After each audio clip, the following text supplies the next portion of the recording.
నవ్యాంధ్ర రాష్ట్ర రాజధానిగా అమరావతి పేరు సూచించిన నాన్నగారు కృష్ణమ్మ ఒడిన రాజధాని నగరం అద్భుతంగా నిర్మాణం కావాలని బలంగా ఆకాంక్షించేవారు.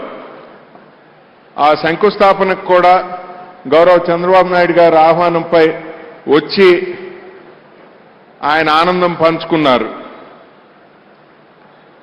వారి ఆకాంక్షలకు అనుగుణంగా అమరావతి నూతన నగరం అపురూపంగా తయారై యావత్ దేశానికే కీర్తి ప్రతిష్టలు తేవాలనే సంకల్పంతో మా కుటుంబం తరపున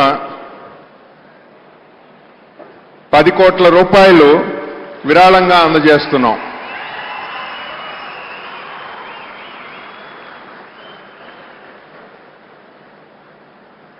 Apart from naming Amaravati, he always looked forward for the overall development of this new city.